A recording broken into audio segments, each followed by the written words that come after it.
예, 안녕하세요. 저는 척추를 전문으로 하고 있는 정형외과 전문의 남기세라고 합니다. 오늘 무엇을 할까 하다가 그 신경성형술에 대해서 말씀드리려고 이 자리에 나왔습니다. 저는 서울대학교를 나왔고 지금 남기세 병원을 운영하고 있습니다. 우선 잠깐 제가 그동안 1탄, 2탄 이런 식으로 순서적으로 말씀드렸는데 전에 말씀드린 내용을 잠깐 리뷰하겠습니다. 제일 중요한 거 1탄, 당시에는 몇 탄까지 할 생각이 없어서 우선 제목을 요통, 정확한 진단이 치료의 첫걸음 이 제목으로 했는데요. 허리 하면 단순히 협착증, 디스크, 골절 이런 것만 있는 게 아니라 내부 장기가 이상이 있어서 아플 수가 있고 혈관의 원인이 있어서 허리가 아플 수 있고 척수라는 척추대에 있는 신경의 병이 들어서 허리가 아플 수도 있고 정신적으로 우울증 때문에 아플 수도 있기 때문에 만일 진단이 잘못 내려질 경우에는 치료가 절대 잘 될 수가 없습니다. 그래서 우선은 첫째로 잘 치료하는 의사를 찾기보다는 진단을 잘한 의사를 찾아야 되고요. 그러다 보면 이런저런 검사를 의사가 하자 할 때 의사는 쓸데없이 검사만 하고 이런 생각을 갖지 마시고 정확한 진단을 위해서 애쓰는구나 이렇게 좋게 생각하시면 됩니다. 두 번째는 허리는 대부분의 병이 요통을 일으키는 게 염좌, 그 다음에 후관절염, 근육통, 그 다음에 디스크 협착증 이 대부분이 수술 안 하고 좋아질 경우가 매우 많습니다. 그래서 우선은 병이 생기지 않게 관리가 제일 중요한 거고요. 병이 생기더라도 적절히 운동하면 스스로 좋아지고 재발하지 않을 수 있기 때문에 운동을 꼭 해야 된다라는 내용의 제 2탄을 말씀을 드렸습니다. 제가 존경하는 서울대학교 신경외과 주임 교수셨고 지금은 은퇴하셨는데 김현집 선생님께서 이 비욘디 채널에 나와서 허리는 좋은 자세를 유지하는 것보다는 한 자세로 가만히 있는 게 안 좋은 거고 계속 움직이는 게 중요하다 얘기하셨는데 저 역시 절대적으로 동감하고 있습니다. 그래서 환자분들이 어떤 자세가 허리에 좋아요? 어떤 자세가 나빠요? 이렇게 얘기하시면 저는 단연코 가만히 있는 게 가장 안 좋은 자세고 움직이는 게 가장 좋은 자세다 이렇게 설명을 드립니다. 그래서 허리의 경우는 가능하면 좌우로 흔들고 앞뒤로 흔들고 회전 운동 등 여러 가지 운동을 하는 게 제일 중요한 거다. 이 점을 2탄에서 설명을 드렸습니다.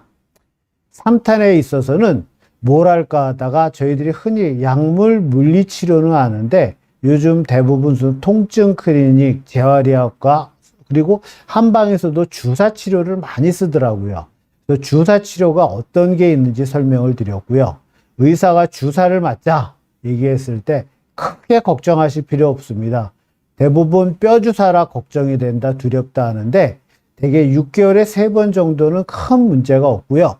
만일에 스테로이드를 쓰지 않는다면 매주 맞아도 상관이 없으니까 주사 치료에 대해서 거부감을 갖지 않으셨으면 좋겠고 이 스테로이드를 이용해서 디스크나 협착증을 치료하는 것은 이 미국 정형외과 의사들이 다 모여서 하는 나스란 학회에서조차도 이 레커멘데이션 A 강력히 추천한다 이렇게 했기 때문에 여러분들은 주사 치료는 진짜로 두려움을 갖지 않았으면 좋겠습니다.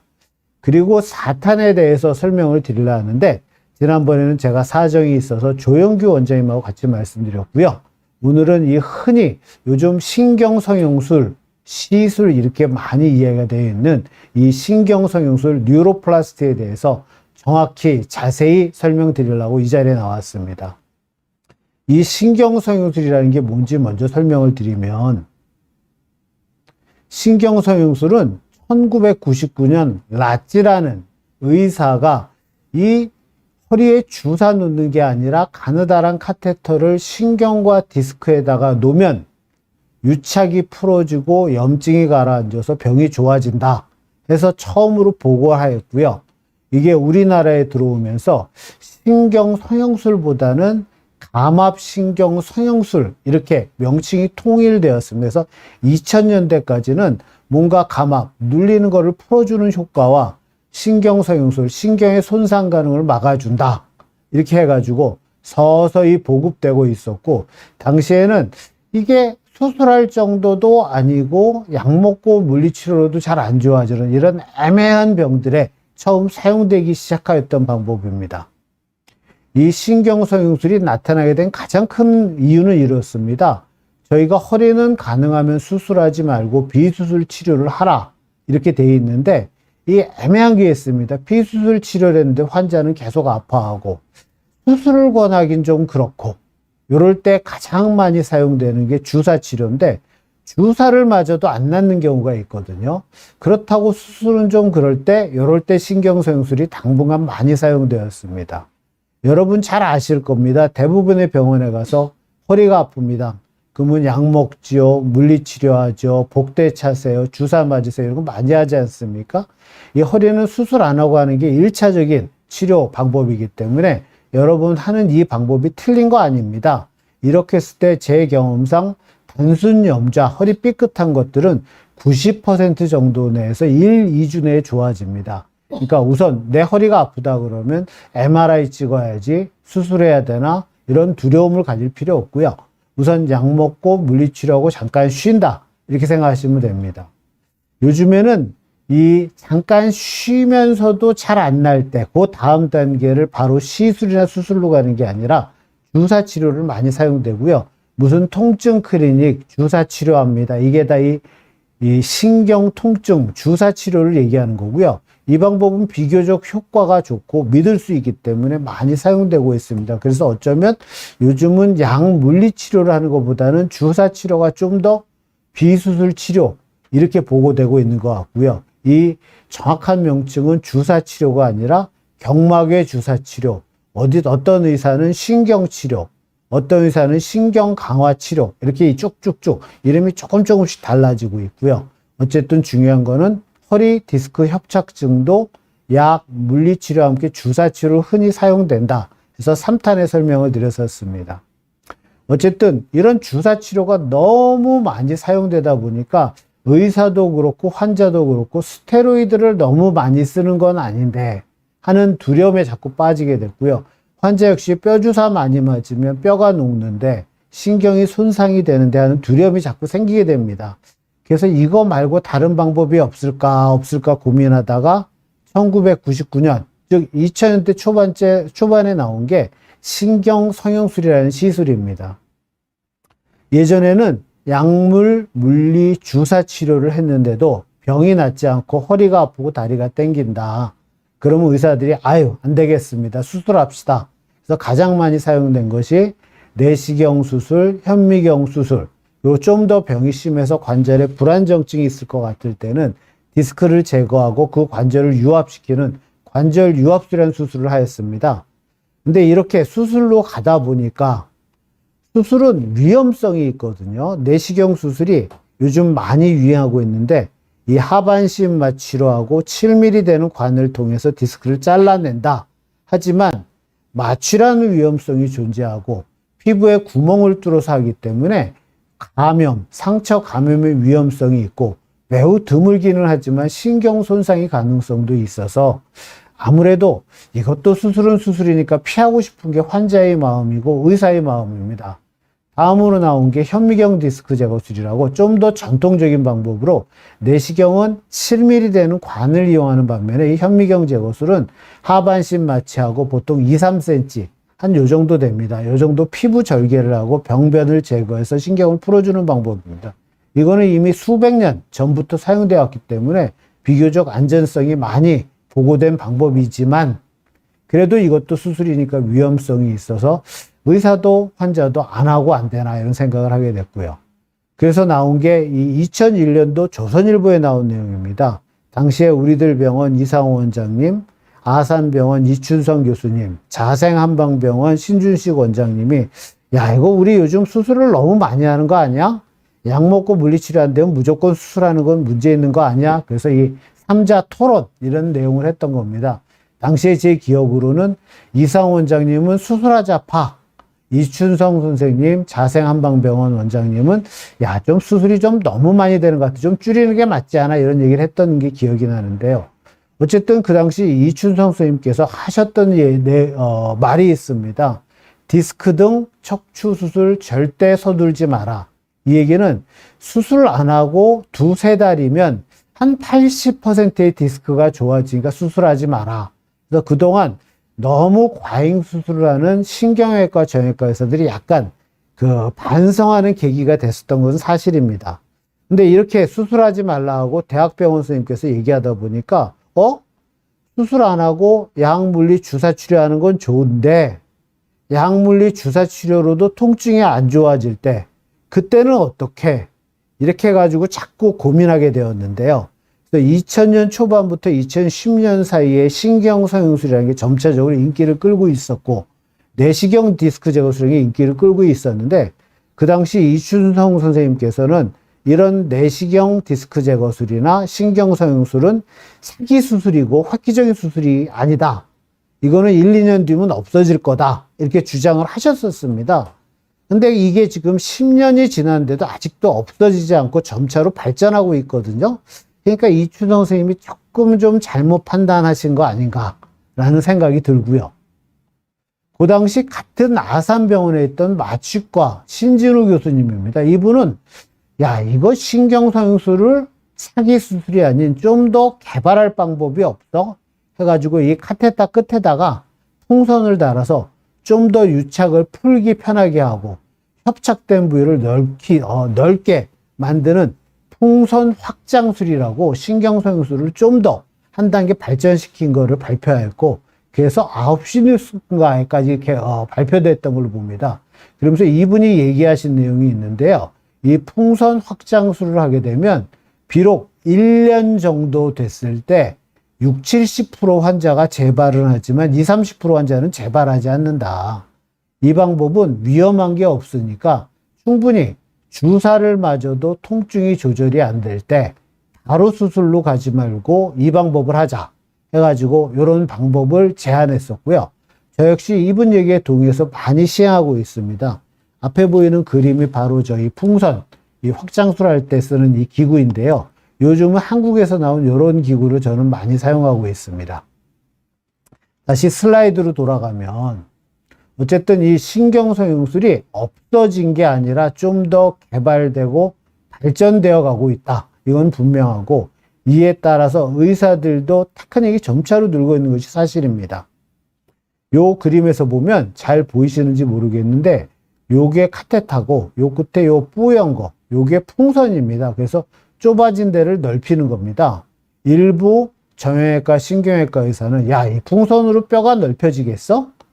이거 풍선 너무 확장시키면 신경이 눌려서 손상되는데 하고 이거에 대해서 거부감을 가지고 있고 위험한 시술이다 이렇게 얘기하지만, 제 경험도 그렇고 대부분의 의사가 이걸로 뼈가 넓어지는 거는 아니지만 연부 조직이 살짝 벌어지고 그로 인해서 신경이 숨을 쉬고 이걸로 1년 정도는 약 20%의 환자는 계속 통증이 재발 안 하고 잘 지낸다.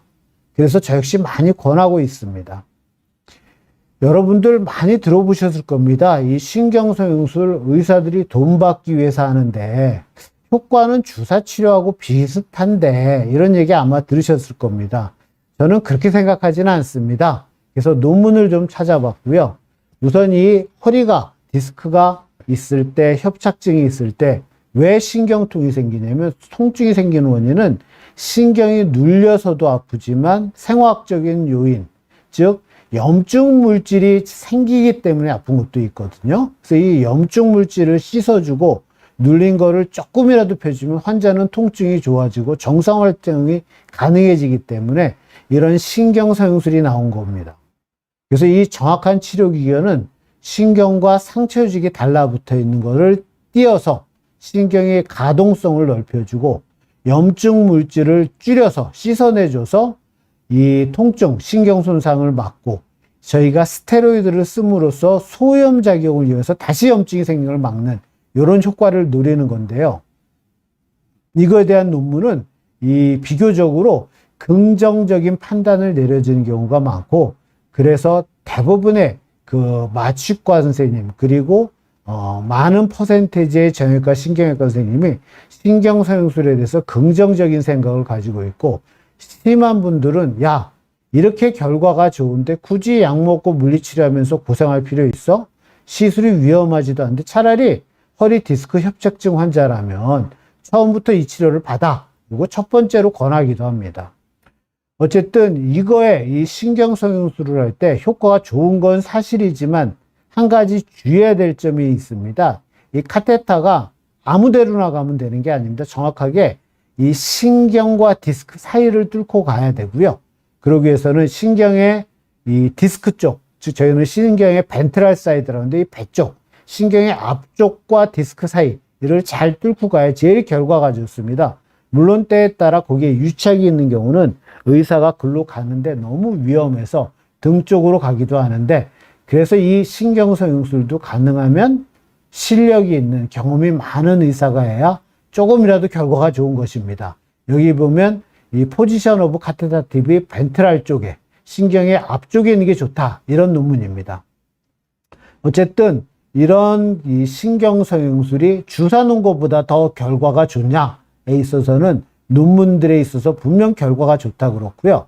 제 경험에 있어서도 주사 치료를 했거나 신경 치료를 했을 때 시술이나 주사 직후 효과는 비슷하더라도 재발 확률이 주사 치료는 거의 1년에 한 90% 환자는 재발하는 데 비해서 이 신경성형술 같은 경우는 작게 보면 60%, 많이 보면 70% 환자만 재발하지 20-30% 환자는 재발을 안 하기 때문에 제가 이게 수술을 바로 가는 것보다는 저는 이런 신경성형술 같은 시술을 먼저 받아보고 수술을 가는 게 좋다, 이런 의견을 내고 있습니다.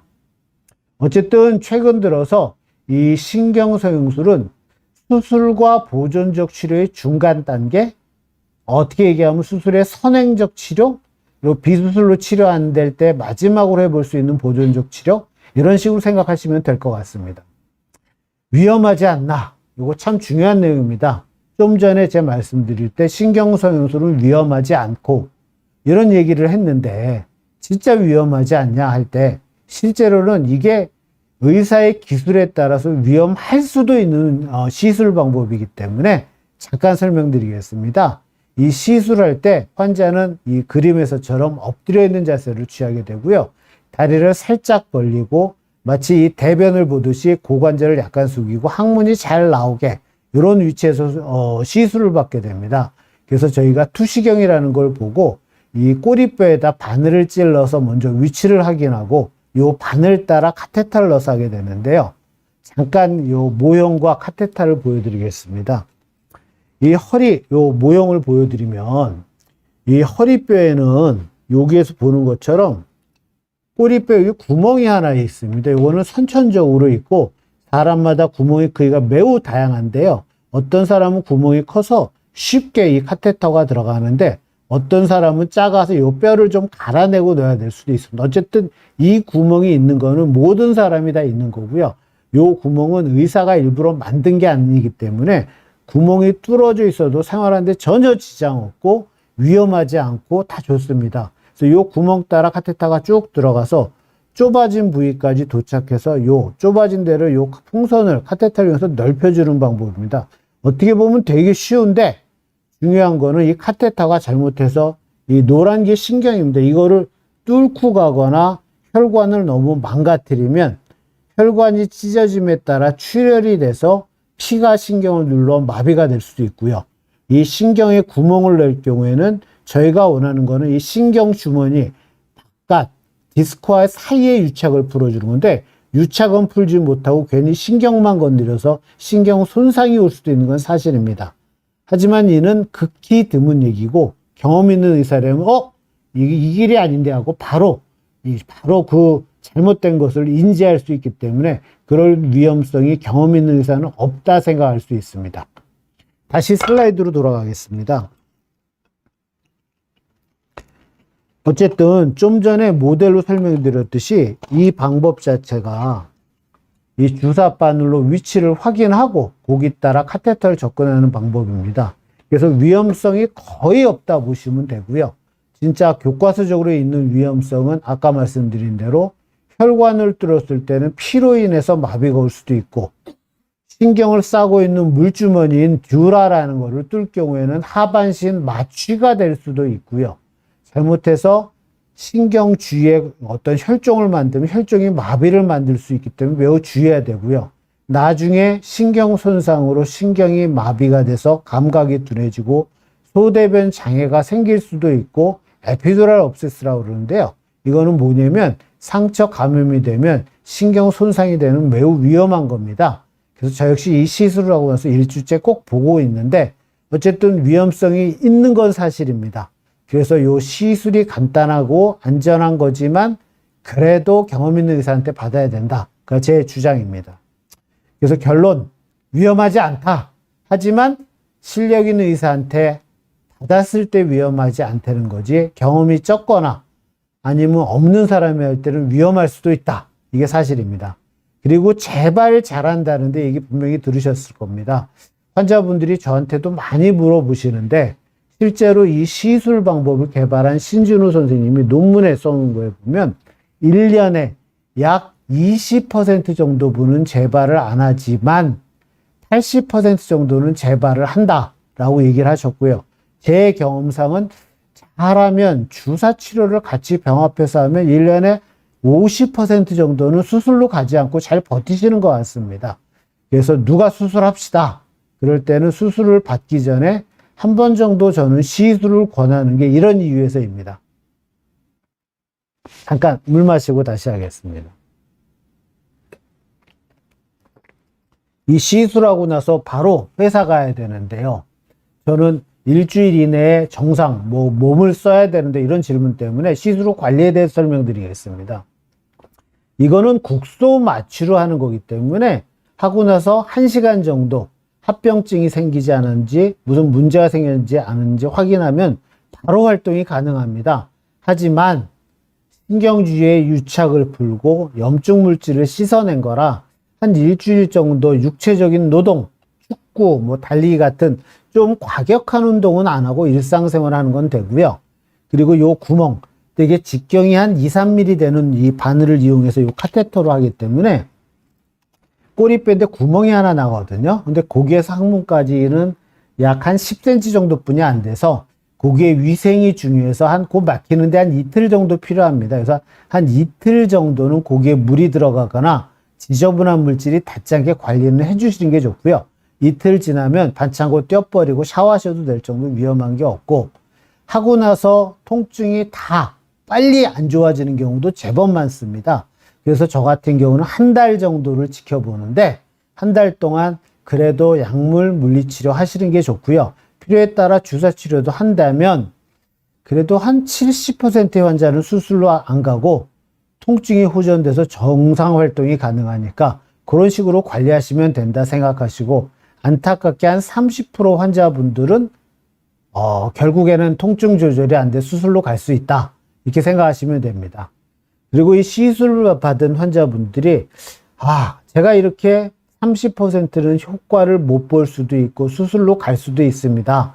라고 설명을 드려도 그래도 남기세가 시술했는데 나는 좋아지겠지. 이렇게 생각해서 수술 가지 않을 거다 생각을 하는데 그렇지 않을 수도 있기 때문에 이 시술 후에도 물리치료도 하고 또 설사 이게 시술 후 호전이 되었더라도 막 쓰면 다시 아플 수도 있습니다. 그래서 꼭 관리를 잘 해야 되고요. 관리를 잘 한다는 게 가만히 누워있고 복대를 계속 차야 된다는 게 아니라 적절한 재활 운동을 해야 된다는 얘기입니다. 이 재활 운동이라는 건 심플합니다. 우리가 허리가 아프면 아프기 때문에 허리를 안 쓰게 되고 그래서 뻣뻣하고 약한 허리로 결국엔 되게 되는데요. 이 뻣뻣하고 약한 허리를 유연하고 강한 허리로 만들어주면 재발 가능성이 줄어듭니다. 대부분의 환자분들은 허리 움직이다가 다시 디스크가 도지면 어떻게 해요? 이런 질문을 많이 하는데 실제로는 허리를 움직여서 재발하는 게 아니라 허리를 너무 안 써서 사소하게 다치는 일이 자주 생기는 겁니다. 그래서 시술로 효과를 보았을 때는 바로 적극적인 재활 운동을 해서 다시는 디스크와 협착증이 생기지 않도록 관리를 한다. 그리고 혹시 디스크와 협착증이 생기면 바로 수술을 또 하는 게 아니라 다시 시술이나 주사치료로 최대한 수술을 늦추는 것도 방법 중에 하나다. 이게 제가 오늘 말씀드리고 싶은 내용입니다. 어쨌든 이 20분 정도 듣느라고 고생 많이 하셨고요. 조금 안타까운 사진이 있어서 하나 보여드리겠습니다. 이분은 76세 여자고요. 허리 협착증이 있어서 정도가 심해서 수술해야 될 수도 있는데 시술하면 어떻겠습니까 했는데 이분이 저 말고 다른 누군가 시술을 잘한다 해서 갔던 경우입니다. 이분은 전에 허리를 한번 수술받았던 분이고요. 이 MRI에서 보면 신경이 여기와 여기서 눌려서 타 병원에서 시술했는데 이 사진을 보면 얼핏 보면 시술이 잘 된 것처럼 보입니다. 무슨 얘기냐? 요 검은 게 신경이고 요 하얀 거 요게 물인데 신경 주위에 물이 있으니까 신경을 잘 뚫어줬네 이렇게 볼 수 있는데 요 사진 말고 요 사진을 보면 차이를 느낄 수 있습니다. 정상적으로 물주머니 안에 신경은 요 점들인데요. 요 점처럼 가닥가닥 쭉 풀어져 있어야 되는데 이분은 물주머니가 크고 신경이 한쪽에 매달려 있습니다. 즉, 이 물주머니에 빵꾸를 내서 어떤 물주머니 또 다른 의사가 물주머니를 만들면 신경이 이 물주머니에서 압박된 상태고 이럴 때는 마비도 올 수 있는 상황입니다. 결론은 이렇게 시술이 위험하지 않지만 경험 없는 의사가 욕심내서 마구 하다 보면 신경 손상도 될 수 있기 때문에 간단한 시술이라도 경험 많은 분한테 받으십시오 라고 제가 다시 한번 부탁드리기 위해서 안타까운 사진 하나 올렸습니다. 지금까지 들어주시느라고 정말로 감사드리고요. 혹시 궁금하신 거 있으면 답변해 드리겠습니다.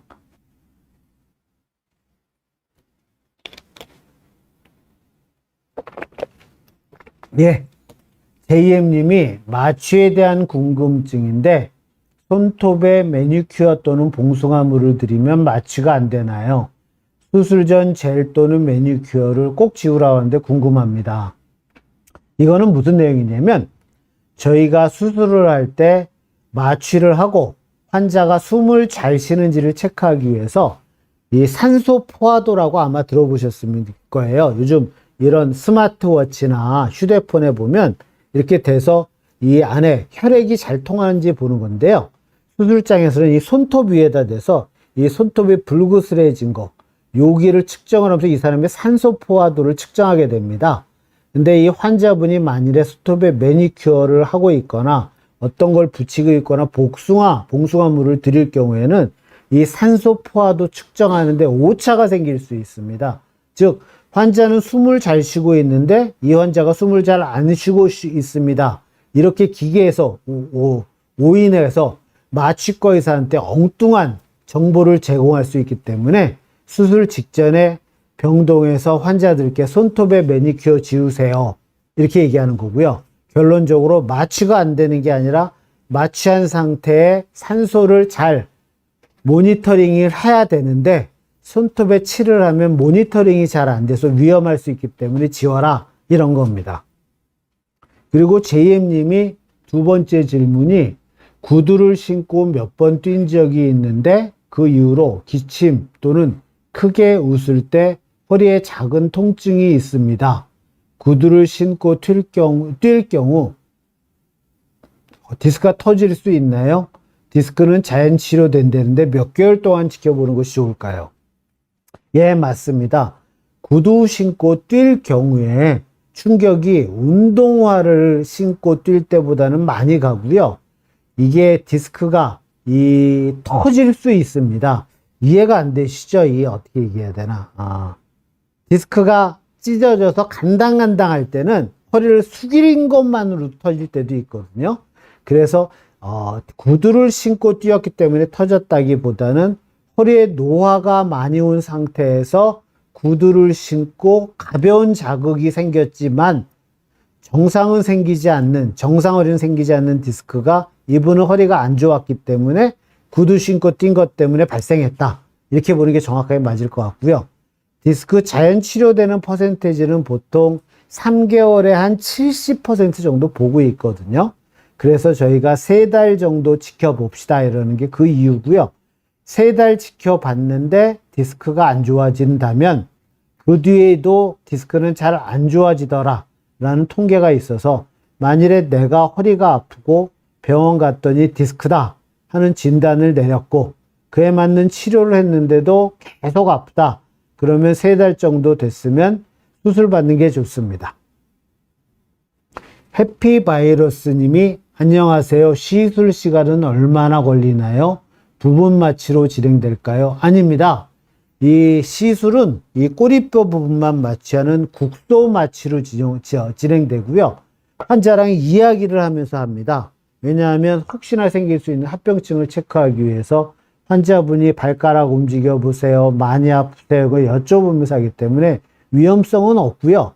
시술 시간은 병의 정도에 따라 틀린데 빠른 경우에는 5분 내에 끝나기도 하고 조금 많이 걸리면 한 20분 정도 걸리기도 해서 저희 경우는 환자분들께 한 10분 정도 걸린다 얘기하고요. 1시간 정도 시술 후 쉬었다 가세요 하는 얘기는 이게 혹시 혈종이 생겼거나 무슨 신경 손상이 됐다면 1시간 정도 내에 대부분 나타납니다. 그래서 그때까지 문제 없다면 그 뒤에는 문제 생길 가능성이 거의 없기 때문에 1시간 쉬고 큰 이상 없는지 체크한 후 다시 퇴원하셔도 됩니다. 이렇게 이야기하게 됩니다. JM님이 3번째 질문으로 허리 통증 단계별로 약물 주입 용량이 다른가요? 그렇지 않습니다. 저희 경우도 허리가 아픈 환자가 올 때 쓰는 약이 조금씩 얼핏 따지면 한 30가지 될까? 그거를 조합해서 쓰고 있는데 통증 단계별로 쓰는 게 아니라 병에 따라서 마비 상황에 따라 조금씩 틀리게 쓰는 겁니다. 이거는 의사들마다 노하우가 있는 거고요. 가장 크게 진통소염제, 신경통약, 소화제 이런 걸 줌으로써 신경 손상을 막고 정상 활동을 가능하게 해서 가능하면 디스크 자연 치료될 때까지 환자가 편하게 지내도록 도와주는 방법인데요. 이게 때에 따라 환자가 마비가 심하게 진행될 때는 고용량 스테로이드를 쓸 때도 있고요. 환자분이 약간 우울증이 좀 겹쳤다 싶을 때는 항우울제를 쓰기도 하고, 그래서 어떨 때는 위장장애가 심해서 진통소염제 쓰기 불편하다 싶을 때는 마약성 진통제를 쓰기도 합니다. 그래서 통증 단계별로 약물 주입 용량이 다른 게 아니라 환자의 진단명 그리고 환자의 상태에 따라서 의사가 적합한 약을 쓴다, 이렇게 생각하시면 됩니다. 김영리님 질문인데요. 신경성형술은 어느 때 하는 게 효과 있나요? 이게 참 우선 돈 문제를 생각하지 않는다. 이게 좀 가격이 그래도 100만 원 이상으로 비싸거든요. 그러면 저는 바로 권하고 싶습니다. 하지만 이게 돈 문제가 걸리는 거라 또 가격도 만만치 않기 때문에 보편적으로 대부분의 의사들도 그렇고 저도 그렇고 환자가 아프다 그러면 약 물리치료를 해봤는지 여쭤보고, 예, 약 물리치료 해봤습니다. 그러면 주사치료 해봤는지 여쭤보고, 그것도 해봤는데 계속 아파요. 그러면 대부분 그때 신경성형술을 권하고 있습니다. 근데 가끔가다 나 돈 많고 돈 부담 없고 우선은 빨리 낫고 싶고 가장 효과적인 걸 하고 싶어요. 이럴 때는 저는 약 물리치료와 함께 바로 신경성형술을 권할 때도 있습니다. 김영리님 다음 질문인데요. 협착증도 바른 자세와 신전 운동으로 치유가 된다 들었는데 그래도 신경성형술이 더 나은가요? 참 안타까운 얘기인데요. 어떤 의사분께서 허리 협착증도 바른 자세와 신전 운동으로 치유된다 주장을 하신 걸 저도 유튜브에서 봤습니다. 제 선배님이시기도 한데 이 협착증이라는 거는 신경이 지나가는 구멍이 좁아진 겁니다. 그래서 바른 자세를 취하고 신전 운동을 한다고 좁아진 게 절대로 넓혀지지 않습니다. 그 얘기는 우리 심장혈관 좁아졌을 때 바른 자세를 취하면 심장혈관 넓혀진다. 이게 안 되는 거랑 똑같은 얘기거든요.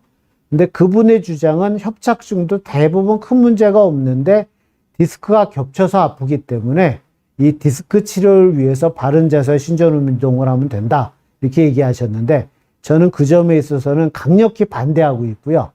협착증의 경우는 대개 허리를 구부릴 때 통증이 줄어들고 있어서 저는 통증이 심할 때는 허리를 구부리시고 만일에 협착증과 디스크가 동반돼서 허리를 뒤로 제칠 때 통증이 줄어든대요. 그때는 허리를 뒤로 제치세요. 이런 걸 얘기하고 있고요. 다른 자세를 취하는 걸 권하지 않고 가능하면 통증이 오지 않는 범위 내에서 운동을 하세요. 이렇게 권하고 있습니다. 다시 정리하면 바른 자세와 신전 운동이 아니라 적절한 운동과 통증이 오지 않는 운동을 하세요. 이렇게 권하고 있고요. 환자분들 같아 그런 자세를 취할 수도 없고 운동도 절대 못해요. 그래서 난 아파서 꼼짝 못하겠어요. 그러면 약, 주사, 신경성형들의 방법을 이용해서 환자가 그런 운동을 할 수 있는 기본을 만들어주는 것을 목표로 하고 있습니다. 그래서 신경성형술이 더 좋은 게 아니라 신경성형술 약 주사로 운동을 할 수 있는 기본을 만들어준다. 이게 제가 말씀드리고 싶은 내용입니다. 코스모스님이 발등이 아픈데요. 이제 복숭아 뼈인후까지 아파요. 아이스팩, 이부브로펜, 크림 바른데도 안 나요. 스테로이드 맞아야 하나요? 테이퍼로 스테로이드 먹은 지 한 달밖에 안 되는데 스테로이드 맞아야 되나요? MBC 미미에서 한 번씩 들었는데 아유 감사합니다. 라디오 방송 들으셨군요. 지금 말씀하시는 거 보니까 발등이 아프다. 이게 발등에 문제가 있어서 아플 수도 있고 허리 디스크 때문에 5번 요추신경이 눌리면 발등까지 아픈 경우도 있습니다. 그래서 먼저 코스모스님은 발에 병이 있는 건지 허리에 병이 있는 건지 먼저 정확한 진단을 받으셔야 될 것 같고요. 만일에 발에 병이 있다. 그러면 이부브로펜 먹고 스테로이드 맞는 것도 어떤 건초염이나 이럴 때는 가능하지만 만일에 허리에 병이 있다. 그러면 허리를 치료를 하셔야 되고요. 이게 실제로 신경치료술은 스테로이드 말고 마취약 그리고 고농도 식염수를 쓰기도 하고 등등등 고농도 포도당을 쓰기도 여러 가지 약을 의사들이 쓰고 있습니다. 그래서 저는 스테로이드를 쓰는 게 좋지만 내가 스테로이드에 부작용이 있거나 위험성이 있을 때는 다른 마취약만 쓰기도 하기 때문에 담당 의사와 상의해서 어떤 치료를 받으실지 결정하시면 될 것 같습니다. 서드마일님, 저는 60대 여성입니다. 허리, 등줄기, 엉덩이 둘레 등 통증이 심해서 앉아있어도 아프고 걷기조차 힘듭니다. 고관절이 아픕니다. 뇌수술을 수차례 했습니다. 뇌졸중, 모야모야, 뇌수증 등 많이 했는데 저 같은 사람도 할 수 있을까요? 몸이 무척 안 좋으신 것 같고요. 만일에 이분이 허리 디스크나 협착증 때문에 이렇게 아프신 거라면 충분히 받으실 수 있습니다. 대부분 이런 뇌수술을 받은 분들이 뇌혈관 막힐까봐 피가 안 굳게 하는 약을 드시는 경우가 많은데 만일에 피가 너무 안 굳는다 그러면 그런 피가 굳지 않게 하는 약을 잠깐 약에 따라 한 2, 3일 끊기도 하고 일주일 끊기도 하는데 끊고 나서 시술 받으시면 되고요. 이 국소 마취로 가느다란 관을 통해서 하기 때문에 못하는 사람은 거의 없다 이렇게 생각하면 되고 유일한 단점은 효과를 못 보는 사람이 30%가 있기 때문에 그렇게 70% 확률로 나는 받고 싶다. 그러면 거의 모든 사람이 받을 수 있는 시술 이렇게 생각하시면 됩니다. 소나무 솔솔님 60대 남성입니다. 허리가 아파 사진을 찍어보니 5번 척추에 물이 없어 통증이 생긴다는 소견을 들었습니다. 치료법은 무엇인가요? 척추에 물이 없어 통증이 생긴다? 아마 이걸 텐데요. 디스크가 노화가 되면 수분이 자꾸 빠져나가면서 디스크가 검게 바뀌고 딱딱하게 바뀌어서 약간 신발에 돌 들어간 것처럼 뼈끼리 부딪히거나 돌을 밟는 듯한 통증을 허리에서 느낄 수 있습니다. 아마 그걸 얘기한 것으로 판단되고요. 치료 방법은 약, 물리, 주사 치료로 통증 조절하고 적절한 운동을 하는 건데 만일에 이런 방법을 했는데도 계속 허리가 너무 아프다면 옛날에는 이럴 때 그 관절을 상한 디스크를 드러내고 인공 디스크를 넣거나 나사문 유압술을 했지만 요즘은 고주파 성형술이라고요. 가느다란 관을 넣어서 낡고 퍼져 있는 디스크를 약간 수축시키고 그 안에 윤활유 같은 걸 넣는 방법을 쓰고 있습니다. 다음번 척추 그 허리 강한 허리 5탄에 설명드리려 했는데 이 수액성형술 이런 거를 해보는 것도 괜찮을 것 같습니다. 예, 하여튼 자세한 그 진단에 따라 약간 달라질 수 있는데 제가 생각하는 만성 디스크 변성증 또는 디스크 내장증이라면 수액성형술 받는 것도 한번 생각해 보셨으면 좋겠습니다. 그리고 조혜조님, 어깨 날개뼈가 심한 통증이 있어 MRI 촬영 후 경추 6, 7번 사이 추간공이 좁아 6, 7번 신경근에 스테로이드 주사 3개월 간격으로 1회씩 맞았으나 아무런 효과가 없습니다. 수술해야 된다는데 수술 외에 다른 방법은 없을까요? 목을 뒤로 젖히는 운동을 했더니 더 통증이 심합니다. 8개월 됐고 여긴 뉴질랜드입니다. 제가 알기로 뉴질랜드가 이 의료 수준이 그렇게 높지 않은 것으로 알고 있고요. 뉴질랜드가 전문의를 만나기 참 어려운 나라로 알고 있습니다. 그래서 이 신경성형술 같은 게 우리나라에서는 비교적 많이 시행되고 있는데 뉴질랜드에서는 주사 치료 아니면 운동, 그래도 안 되면 수술 이렇게 구분되는 것으로 알고 있습니다. 그래서 시간이 되시면 한국에 오셔서 주사 치료를 한 번 정도 다시 받아 보셨으면 좋겠고요. 그래서 효과가 없다. 그러면 신경성형술을 한번 고민했으면 좋겠고 그래도 안 될 때 목 디스크 수술을 받으시면 어떨까? 이게 제 생각입니다. 혹시 뭐 하면 카톡이나 뭐 여기 비욘디 채널을 통해서 질문 주시면 다시 한번 설명드리겠습니다. 서드마일님, 주사를 여러 번 맞아 보기도 했는데 효과는 잠깐, 꼬리뼈에 주사를 맞을 때 아픈 데가 더 아파서 3일 정도 아팠는데 소용이 없고 더 아픈 느낌입니다. 어떻게 해야 하는지 좋은 답변 부탁드립니다. 서드마일님, 우선 정확한 병명이 디스크인지 협착증인지 모르겠는데요. 아마 혹시 MRI를 안 찍어보고 꼬리에 주사를 맞았다면 MRI를 먼저 찍어보셨으면 좋겠습니다. 이 MRI를 찍어서 진짜 디스크가 맞는지 협착증인지 아니면 상처 감염 아니면 무슨 골절 아니면 예를 들어서 무슨 종양 이런 게 확인하는 게 좋겠고요. 만일에 디스크나 협착증이다. 그러면 꼬리뼈에서 병변 부위까지 약이 가는 데는 너무 멀어서 주사로 직접 병변 부위까지 놓고 약을 뿌리는 방법도 있고요.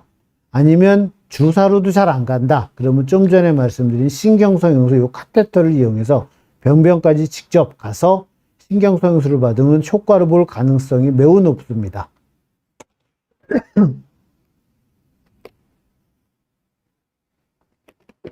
겨울을 기다리는 던지네스 통계님께서 질문하셨는데요. 저는 40입니다. 19년도에 요추 충격으로 인한 신경인성 방광이 생겨 허리 촬영했습니다. 2, 3, 4, 5번 디스크가 중간 정도 튀어나왔고 간격도 좁고 뼈도 안 좋다고 합니다. 요추 전체가 블랙 디스크입니다. 지금 리리카 세레브렉스 혈액순환제.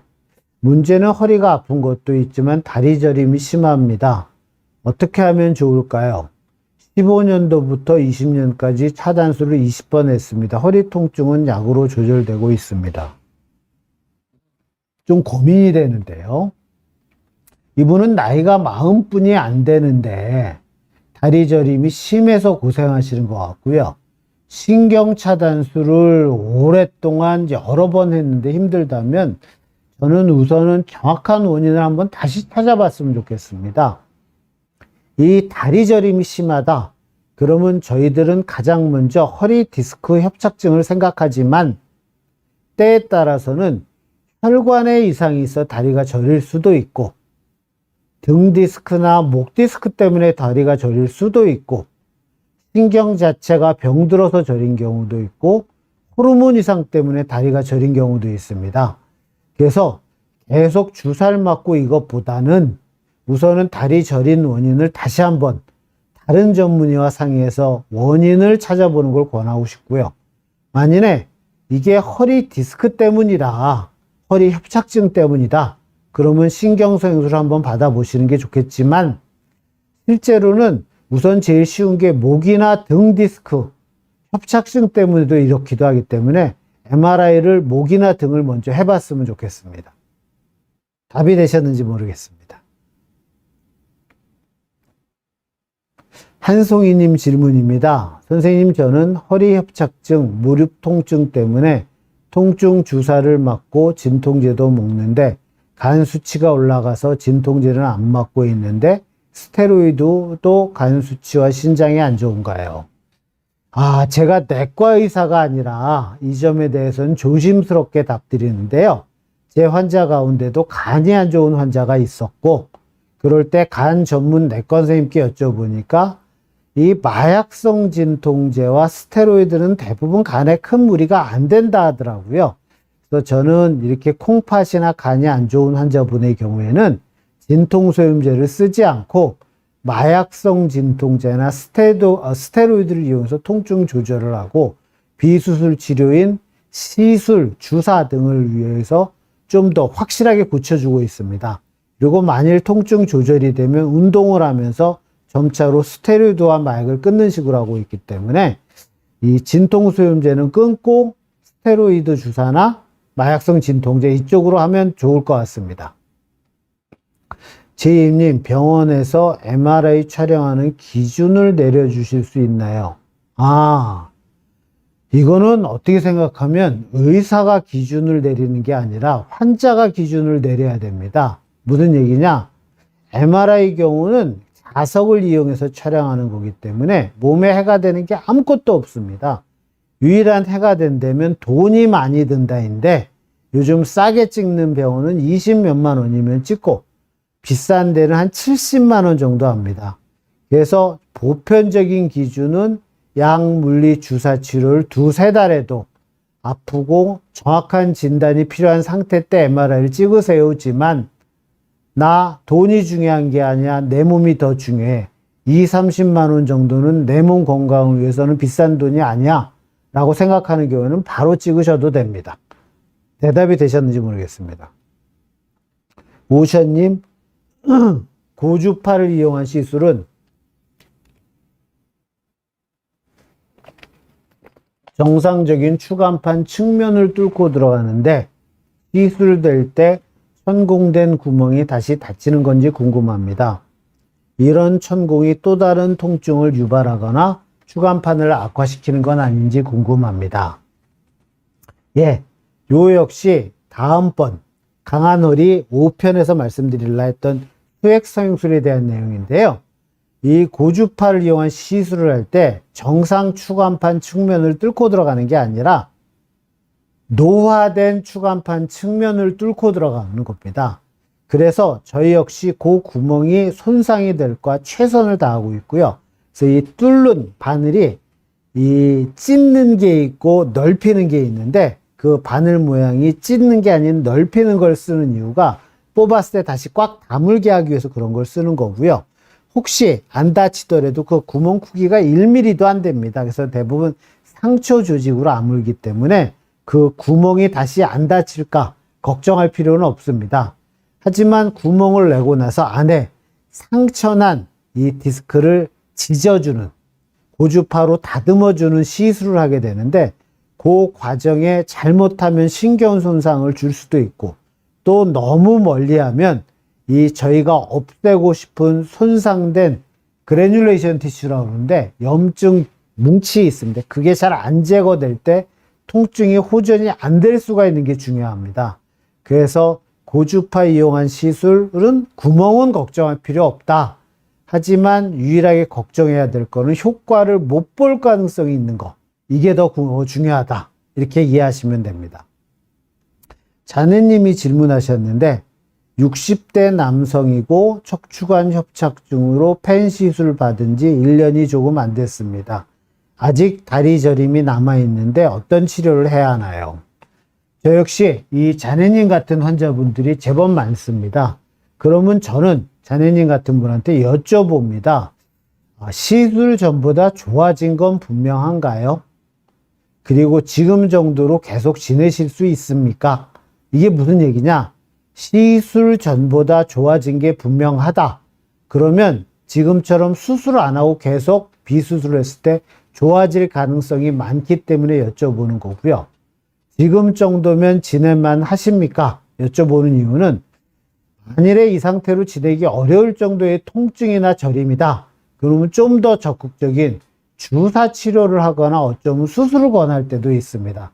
그래서 환자분이 지금 요 저린 상태가 어떤지에 따라 필요하면 버틸 수도 있고 약만 먹을 수도 있고 주사를 맞을 수도 있고 수술적 치료를 할 수도 있기 때문에 담당 선생님과 상의가 필요합니다. 빅토리아 님이시죠? 원장님 안녕하세요. 50대 여성인데 허리 아플 때 잠잘 때 다리를 올리고 자는 게 도움되나요? 계단 오르기 운동, 스쿼트 운동에도 괜찮나요? 이 질문 역시 많이 하시는 질문인데요. 환자분들이 저 어떻게 자는 게 허리에 좋죠? 이런 얘기 많이 하십니다. 엎드려 자면 허리에 안 좋다는데, 옆으로 자면 안 좋다는데, 똑바로 자야 하나 이런 얘기 하시는데, 저 역시 제가 앞서 말씀드린 것처럼 다른 자세는 없고 어떤 자세든 가만히 있는 게 안 좋다, 움직이는 게 좋다 이렇게 말씀드렸잖아요. 잠잘 때도 저는 똑같이 얘기합니다. 환자는 무의식적으로 지금 내가 편한 자세로 자게 돼 있습니다. 그래서 환자가 엎드려 잔다. 그러면 그냥 그렇게 주무세요 그러고, 옆으로 잔다. 그러면 그렇게 주무세요 말씀드립니다. 아마 어떤 환자도 엎드려서 계속 자지 못하고 엎드려서 계속 자지 못하고 둥글둥글 하실 겁니다. 그래서 저는 자는 거는 신경 쓰지 마세요 라고 하고 있고요. 다리를 올리고 자라는 이유는 뭐냐면 디스크 초기 때는 똑바로 누우면 허리에 통증이 오고 다리의 밑에 벽에를 놓고 잘 경우에 신경이 지나는 길이 짧아지기 때문에 통증이 줄어듭니다. 그래서 저는 환자분이 만일 잘 때 다리를 벽에 같은 데 올리고 자는 게 편하다. 그러면 그때는 다리를 올리고 주무세요 이렇게 말씀드리고 있습니다. 계단 오르기, 스쿼트 운동, 당연히 좋습니다. 이 환자분들 디스크나 협착증 환자들 경우 무슨 운동 하면 안 됩니까? 많이 물어보는데 저는 격투기, 누구랑 싸우는 거, 엮기 들기 이런 진짜 허리에 무리 갈 운동 말고는 가능한 한 권하고 있고요. 어떤 운동을 했을 때 허리가 아프다. 그러면 그거는 좀 강도를 줄이세요. 이렇게 설명드리고 있습니다. 먼저 운동해 보시고 큰 무리 없다면 계단 오르기, 스쿼트 많이 하셔도 됩니다. 다영, 먹는 스테로이드는 먹어도 될까요? 먹는 스테로이드나 바르는 스테로이드나 모두 다 몸에 흡수가 됩니다. 그래서 스테로이드를 쓸 때는 꼭 의사의 지시하에 용량을 조절해서 쓰는 게 좋고요. 대개 이 정도에 따라 이 스테로이드 쓰는 게 틀린데 허리 디스크나 협착증의 경우에는 그 양을 조절할 필요도 없을 정도로 되게 작은 양을 쓰게 됩니다. 그래서 만일 다른 병이 있어 스테로이드를 쓴 게 아니다. 그럼 스테로이드는 걱정 안 하셔도 됩니다. JM님입니다. 마지막 질문입니다. 통증은 간헐적으로 발생할 경우 시술, 수술 받지 않고 통증약으로 통증이 해소된다면 장기적으로 먹어도 무방한가요? 몸에 무리는 없을까요? 이 질문도 많이 하시는데요. 환자분들이 수술은 싫고 난 계속 약 먹고 지내면 되지 이렇게 생각하시는 경우가 있습니다. 실제로는 그렇지 않습니다. 무슨 얘기냐? 저희가 제일 많이 쓰는 진통소염제, 근유환제, 신경통약 이런 약들도 다 부작용 가능성이 있습니다. 저희들이 대개 허리 디스크 협착증 때 몇 달 정도 쓰게 되는데 이 약을 몇 달 먹는 정도는 큰 무리가 안 되지만 예를 들어서 1년 이상 계속 먹는다. 그러면 분명히 콩팥이나 간에 무리가 갈 수 있고요. 그래서 약을 오래 먹는 것보다는 되려 수술하는 게 되려 합병증의 가능성이 적을 수 있다. 이렇게 생각하시면 되고, 이 약을 계속 먹을 때 또 하나의 문제점은 약을 계속 먹을 정도로 신경이 계속 눌리고 자극을 받는다는 얘기거든요. 그렇게 너무 장기간, 즉 6개월, 3개월 너무 신경통이 지속될 때는 나중에는 수술로 디스크나 협착증을 해결해서 신경을 풀어준다 하더라도 신경이 회복이 안 되는 수도 있습니다. 신경이 우리 몸에서 제일 회복이 안 되는 조직이기 때문에 그렇거든요. 그래서 교과서도 그렇고 제 생각도 그렇고 만일에 디스크나 협착증이 약물, 물리, 주사, 시술 등 비수술적 치료를 2-3달 받았는데도 계속 아프다. 그리고 생활하기 불편하다. 이 정도라면 그때는 수술적 치료를 고민하시는 게 좋을 것 같습니다. 충분한 대답이 됐는지 모르겠고요. 하여튼 추가 필요한 질문 있으면 댓글 달아주시면 제가 틈나는 대로 말씀드리겠습니다. 오랜 시간 이 방송 봐주셔서 정말로 감사드리고 우리 비욘디 많이 애청해 주시기 바라겠습니다. 저 역시 계속 좀 더 좋은 내용으로 가지고 다시 한번 찾아뵙겠습니다. 이만 인사드리겠습니다. 감사합니다.